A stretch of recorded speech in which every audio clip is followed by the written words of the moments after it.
iblis, gundurwo, sundul bolong, suster ngesot, jin dan jun. Ini sebetulnya mana Pak Ustadz? Makhluk cuman ada dua. Wa ma khalaqatul jinna wal insa. Cuman ada dua.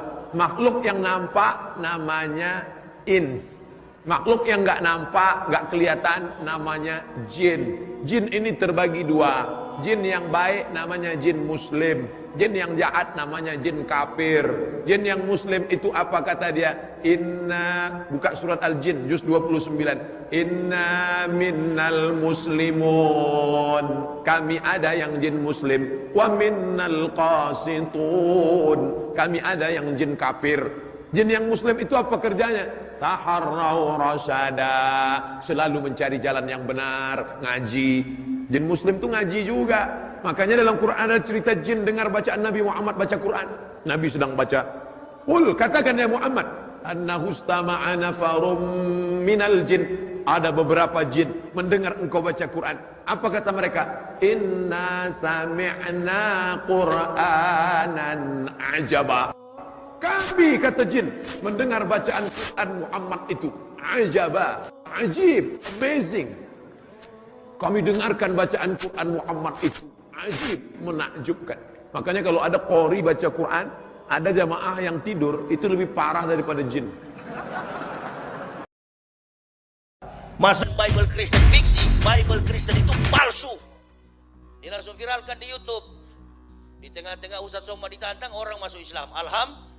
Jadi ini pendeta-pendeta ini salah kalau serang Ustadz Somad, serang saya, gitu kan? Atau bilang sama Majelis Ulama Indonesia dan Dewan Gereja Indonesia, bikin debat pendeta dan Ustadz di TV One. Saya yang mempendetakan pendeta dan ini dokumen saya rektor. Jadi salah kalau Ustadz Somad yang ditantang. Coba tantang saya lah, kan bersatu sekarang ini karena orang-orang kafir ini mulai berani. Padahal dia minoritas, dia mulai berani menyerang UAS. Menyerang Ustadz Somad sama saja dengan membangunkan harimau yang sedang tidur. Kasihan kau. Kau pertama kafir, kedua goblok. Dan di Indonesia ini tidak ada pendeta yang kuasai bahasa itu. Ada 3 orang dulunya, 2 sudah di neraka karena sudah mati, tinggal saya masih hidup. Ya. Makanya jangan tantang Ustadz Somad, tantang Yahya Waloni ini yang berkoar-koar di YouTube. Kenapa antum tidak tantang? Saya yang berkoar-koar di TV mengatakan kitab Bible Kristen itu bohong, nggak dilapor-lapor. Aneh bin ajaib, ya begitu Lapor saya. Ini nanti saya Islamkan Pak Dede dengan ibu siapa tadi? Afrisa, berarti saya Jabodetabek, sudah 8.073 orang saya Islamkan di Jabodetabek. Saya yang mendirikan Universitas Kristen Papua. Itu dengan support dana dari Stuttgart, Jerman. Saya bukan mengatakan Bible Kristen fiksi, Bible Kristen itu palsu. Lapor. Pelan-pelan sedikit Ustadz, di sini banyak jenderal. Biar jenderal 100 bintang. Kalau kafir kau ke neraka. Tidak ada urusan. Sudahlah, terbuka sajalah, menyerah sajalah. Angkat tangan, masuk Islam, sunat. Antum tantang saya. Lapor saya bila perlu ke Bareskrim. Kami lapor. Ini bukan cuma penistaan ini. Penghancuran, bukan cuma penistaan agama, penghancuran ini kawan. Ini kafir sampai berani karena melihat banyak ulama yang lalai. Banyak orang Islam yang munafik suka menjilat kotoran kafir. Coba sekali-sekali lah pimpinan gereja tertinggi di Indonesia tantang saya, kan begitu. Kami akan menantang nih Yahya Waloni. Itu baru laki-laki. Dan saya curiga juga kasus Somad ini politik, etiknya politik itu. Politik, duduk sama-sama lah. Kalau antum tidak suka sama Ustadz Somad, salah sasaran ente.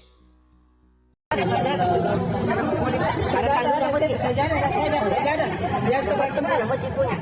Nggak ada yang tebal. Sini baru diambil. Jangan di video ya.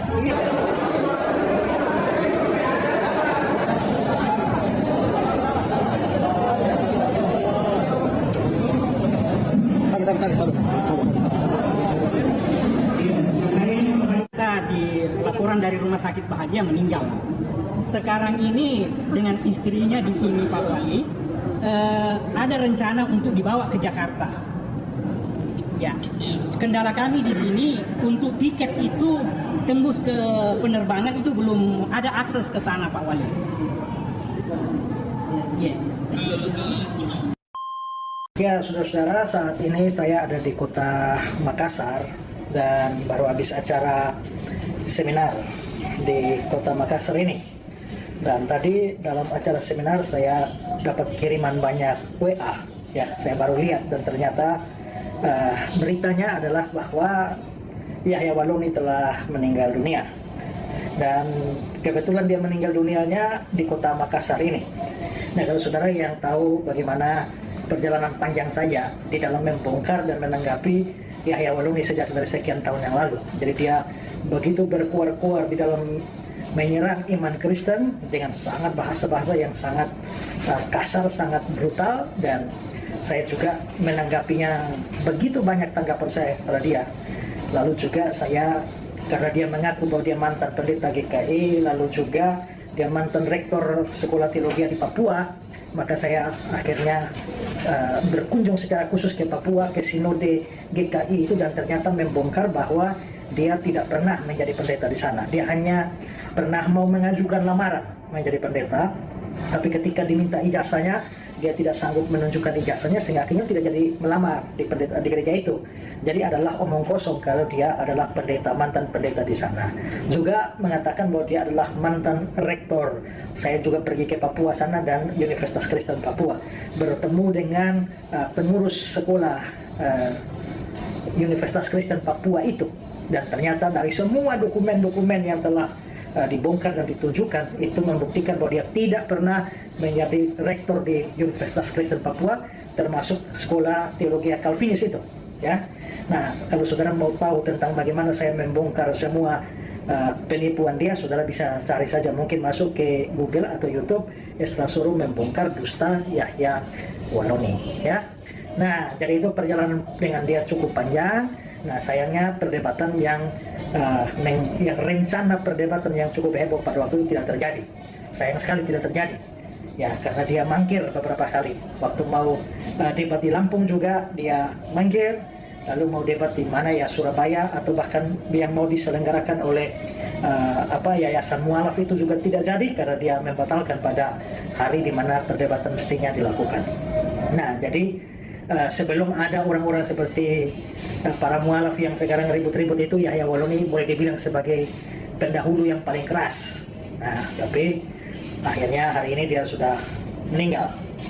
Dan saya kira ya oke lah, mau dia kata apa, orang sudah meninggal, tapi sesuatu yang disayangkan adalah bahwa dia meninggal dalam posisi ketika dia meninggalkan atau mengkhianati Tuhan Yesus Kristus. Dan dia sepanjang dia setelah jadi mualaf dan jadi Islam, dia banyak menyerang iman Kristen, dan itu menunjukkan bahwa dia betul-betul hatinya penuh dengan kebencian terhadap iman Kristen, dilihat dari kata-katanya, sehingga dia bukanlah orang percaya, sungguh-sungguh percaya yang keluar dan kehilangan keselamatan, tapi dia tidak pernah menjadi orang yang sungguh-sungguh percaya. Dan pada akhirnya dia mati tanpa Kristus, sehingga dapat dipastikan bahwa orang yang mati tanpa Kristus, mati di luar Kristus, maka tidak mungkin dia mendapatkan keselamatan. Yang didapatkan adalah kebinasaan kekal. Nah, berkaca dari pengalaman Yahya Waloni ini, saya mau bilang kepada saudara-saudara yang mualaf itu, ya, mumpung saudara masih bernapas, ya, maka sebaiknya saudara kembali kepada Tuhan Yesus Kristus daripada saudara yang mati tanpa juru selamat seperti yang dialami oleh Yahya Waloni, sehingga keselamatan di dalam akhirat nanti tidak menjadi bagian saudara-saudara. Nah, saya ada di Makassar. Kalau masih cari informasi, kalau ada kesempatan saya juga mau berkunjung ke tempat dia, ya, rumah dukanya di mana belum tahu, masih cari informasi. Tapi itu kira-kira sekilas informasinya. Oke. Bagi yang sementara jadi mualaf, ya, kembalilah sebelum terlambat. Tapi bagi yang berencana jadi mualaf, batalkanlah perencanaan bodoh itu. Dan bagi orang Kristen, tetaplah setia kepada Kristus. Salam saudara-saudara, berjumpa kembali bersama dengan saya di channel ini. Terima kasih buat teman-teman yang sudah menyimak video ini dari awal pertengahan sampai selesai. Kiranya Tuhan Yesus memberkati kita semua dan membuka mata rohani kita semua. Kita berharap agar apa yang terjadi kepada Ustadz Yahya Waloni ini boleh menjadi pembelajaran penting bagi yang lain. Kita tahu almarhum Ustadz Yahya Waloni ini adalah salah satu penghujat yang pernah menantang Tuhan Yesus, yang juga yang pernah menyangkal ketuhanan Yesus dengan terang-terangan. Orang ini bukan hanya menyesatkan dirinya sendiri, tetapi juga menyesatkan banyak orang, bahkan memfitnah ajaran kekristenan di luar sana. Kita berharap lewat apa yang terjadi ini juga menjadi pembelajaran penting bagi yang lain, agar mereka tidak melakukan hal yang sama seperti yang dilakukan oleh Ustadz Yahya Waloni. Dan kalau kita mengingat tentang penghujat-penghujat seperti almarhum Gustam, yang pernah mengentuti Alkitab, yang pernah menentang kekristenan secara terang-terangan. Setelah almarhum ini mengentuti Alkitab, beberapa bulan kemudian dia mengalami sakit dan setelah itu meninggoy. Dan saudara-saudara, banyak lagi yang terjadi kepada para penghujat. Kiranya boleh menjadi pelajaran penting bagi kita, agar kita sebagai manusia, apapun posisi kita, apapun jabatan kita saat ini, jangan pernah kita menantang Tuhan. Karena Tuhan Yesus yang kita tantang itu adalah, Dia adalah Sang Pencipta itu sendiri. Dia adalah Allah itu sendiri yang datang untuk menyelamatkan manusia. Bapak Ibu, kita harus tahu bahwa kalau kita baca Alkitab kita, banyak orang-orang berdosa yang datang kepada Tuhan Yesus. Mereka diampuni. Seperti seorang perempuan yang kedapatan berzina, ketika datang kepada Tuhan Yesus mengampuni dosanya. Tapi Tuhan Yesus berkata, jangan berbuat dosa lagi. Bahkan seorang pemungut cukai yang dikenal dengan orang berdosa menurut anggapan banyak orang. Tapi ketika dia datang kepada Tuhan Yesus memberi keselamatan, bahkan Tuhan Yesus mengampuni dosanya. Bahkan banyak orang-orang lain lagi yang datang kepada Tuhan Yesus, mereka pulang dengan pengampunan dari Tuhan Yesus.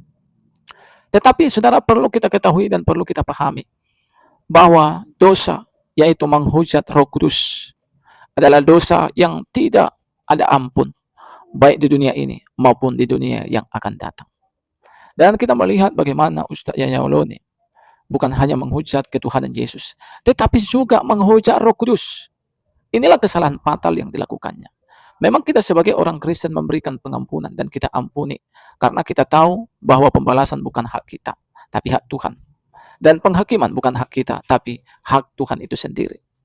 Tetapi apa boleh daya, itu adalah pilihan yang dilakukannya. Sehingga apa yang terjadi? Ya, dia menerima balasan yang setimpal sesuai dengan apa yang diperbuatnya. Karena lawannya bukanlah orang Kristen. Lawannya bukanlah manusia, tapi lawannya adalah Tuhan itu sendiri. Saya mengingat saudara bagaimana ada di Alkitab namanya, sebelum dia bernama Paulus, namanya adalah Saulus. Saulus ini suka menganiaya orang-orang Kristen pada waktu itu. Bahkan meninggoinya Stefanus, dia ada di situ. Dan dia setuju akan perbuatan yang mereka lakukan. Tetapi ketika di tengah-tengah perjalanan menuju Damsyik, di tengah perjalanan dia berjumpa dengan Yesus. Dia berkata, siapa engkau? Katanya. Yesus berkata, akulah Yesus, orang Nazaret yang engkau aniaya itu. Artinya apa? Ketika Saulus menganiaya orang-orang Kristen, itu artinya sama saja dia menganiaya Yesus. Tetapi puji Tuhan, Tuhan Yesus masih beri kesempatan kepada Saulus. Dan Saulus langsung respon dan dia bertobat. Dan dia mau menjadi pemberita Injil. Dipakai Tuhan Yesus dengan luar biasa. Teman-teman, kalau saudara terberkati lewat video, lewat pesan-pesan penting yang saya sampaikan ini, jangan lupa di like, di komen, subscribe. Dan juga share-lah sebanyak mungkin agar video ini ditonton banyak orang. Dan mereka mengambil pembelajaran penting dari hal-hal yang sedang terjadi. Tuhan memberkati kita semuanya.